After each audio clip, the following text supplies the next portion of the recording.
Diễm xin chào cô chú, anh chị, các bạn và các em. Đang mùa bí đỏ và cũng sắp tới Halloween. Vì vậy Diễm chia sẻ công thức bánh bông lan bí đỏ này. Cách làm thì đơn giản mà bánh mình để nguội, để sang ngày vẫn mềm rất là ngon. Và đặc biệt khi nướng lên thì bánh thơm lừng luôn. Với công thức này mình có thể điều chỉnh lượng bí đỏ, đồng thời mình có thể cho thêm hạt vào để bổ dưỡng hơn nữa.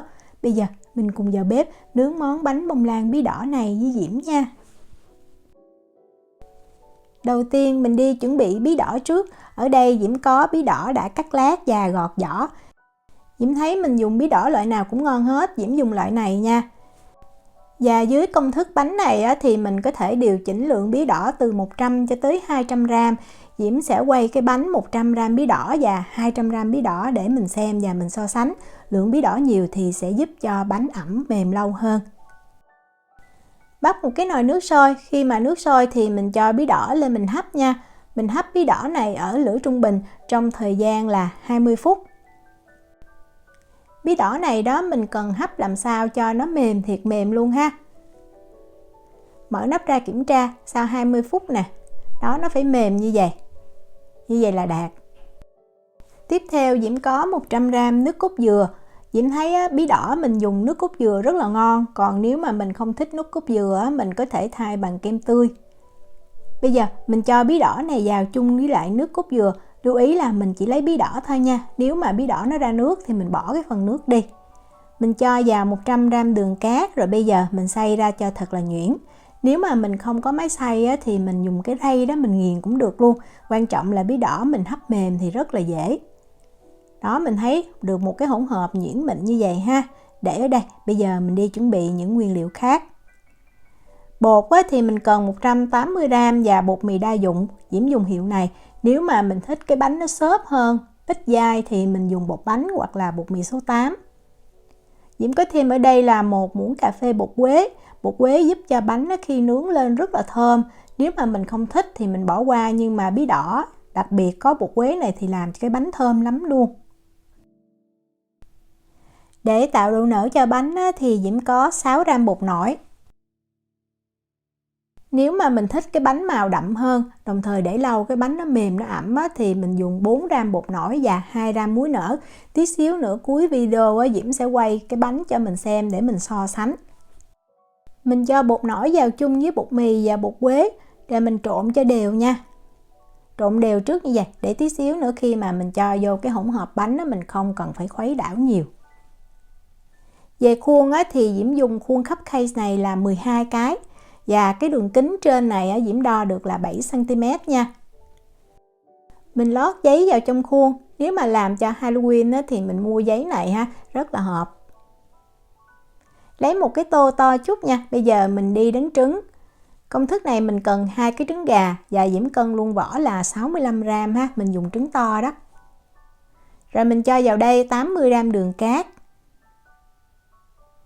Tiếp theo mình có 120 g dầu ăn. Bánh này thì mình dùng dầu ăn chứ mình không có dùng bơ ha. Nếu mà mình thích bơ thì mình có thể nấu chảy bơ cũng được, nhưng mà Diễm thấy dầu ăn thì giúp cho cái bánh nó mềm hơn. Mình có 1 muỗng cà phê tinh chất vani. Rồi bây giờ bật máy lên để tốc độ lớn nhất ha. Mình sẽ đánh cho đường tan. Thời gian thì khoảng chừng 2 phút à. Mình không cần phải đánh cho trứng nó nổi lên, nhưng mà quan trọng là mình đánh cho đường nó tan là được. Công thức này nếu mà mình dùng trứng gà nhỏ thì mình nên dùng 3 trứng ha. Thì Diễm thấy cái bánh nó sẽ mềm, nó ngon hơn. Sau khi đường tan rồi thì mình lấy cái hỗn hợp nước cốt dừa và bí đỏ đó mình cho vào.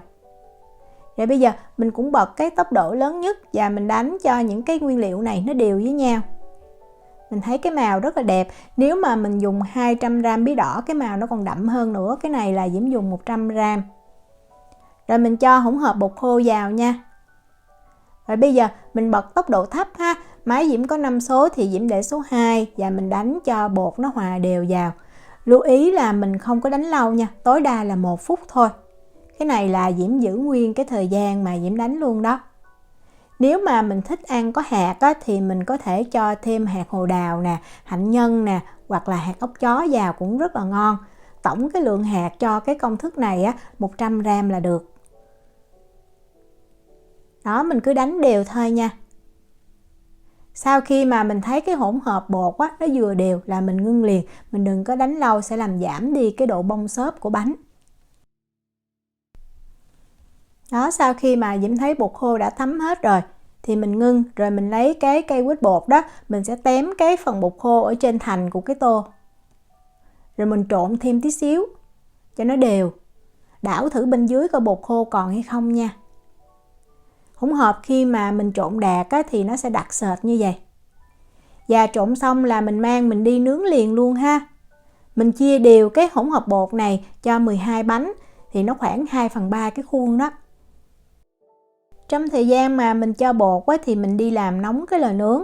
Lò nướng nóng đủ rồi thì mình cho bánh vào mình nướng liền. Và Diễm đặt cái khuôn bánh này ở rãnh giữa của lò nướng nha. Mình nướng bánh ở nhiệt độ là 175 độ C, 347 độ F trong thời gian là 30 phút. Mình bật 2 lửa trên dưới và không có bật quạt nha.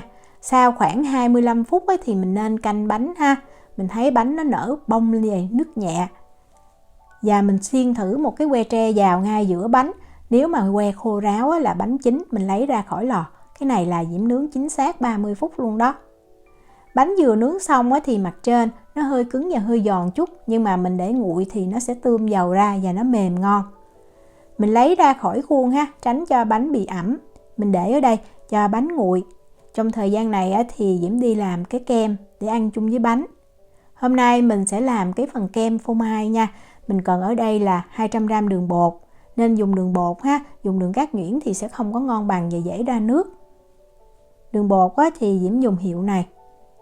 Và để cho cái kem nó thơm hơn á, mình có thêm 2 muỗng cà phê đường vani. Nếu mà mình không có đường vani này thì mình thay bằng 1 muỗng cà phê tinh chất vani cũng được. Tiếp theo mình có 80g bơ mềm, tức là bơ mình lấy trong tủ lạnh ra để ở nhiệt độ phòng khoảng 1 tiếng ha. Và cuối cùng mình có 200g kem phô mai. Kem phô mai thì mình không cần để ở nhiệt độ phòng đâu nha, mình lấy ngay từ trong tủ lạnh ra. Kem phô mai thì Diễm thấy mình dùng hiệu nào cũng được. Diễm thì Diễm dùng hiệu này. Rồi mình bật máy lên. Đầu tiên mình để cái tốc độ thấp thôi. Khi mà mình thấy đường bắt đầu nó thấm vô rồi thì mình tăng cái tốc độ cao nhất và mình đánh cho kem nó mướt, nó mịn. Cái này thì rất là dễ ha. Kem đánh xong thì mình mang mình trang trí bánh liền. Mình đừng cất vô trong tủ lạnh nha. Ở đây Diễm có 2 cái bánh và mình thấy 2 cái bánh này nhìn rất là khác nhau ha. Cái bánh này là Diễm dùng 100g bí đỏ và bột nổi, trong khi cái bánh này là 200g bí đỏ và có thêm muối nở nữa. Mình thấy cái màu mà cái bánh mình dùng có muối nở thì nó sẽ đậm hơn và cái bánh mềm vì vậy nó co lại tí xíu. Để Diễm quay gần cho mình xem. Và bánh này đã để được 1 ngày rồi đó, cái mặt bánh bắt đầu nó tươm dầu và nó ẩm hơn. Và do cái lượng bí đỏ nhiều vì vậy bánh mình lấy ra khỏi lò thì nó sẽ co lại. Nó không có căng phồng như là mình dùng 100g bí đỏ. Tùy mình thích ha, nếu mà mình thích bổ dưỡng nè và bánh mềm ẩm thì mình dùng công thức là 200g bí đỏ và cho thêm muối nở. Còn đây là bánh Diễm dùng 100g bí đỏ và hoàn toàn bột nổi không. Thì bánh nó chắc hơn, nó xốp hơn. Khi mà mình lấy ra khỏi lò thì nó không có bị co lại. Khi ăn thì có cái độ xốp và mình để sang ngày bánh vẫn ngon, không có bị cứng đâu. Bánh này Diễm thấy tiện ở chỗ là mình có thể làm trước 1 ngày để chuẩn bị cho tiệc Halloween. Tại vì cái ngày đó thường nhiều khi mình bận rộn đó. Bánh nướng xong mình để nguội, kem vừa đánh là mình cho lên bánh liền.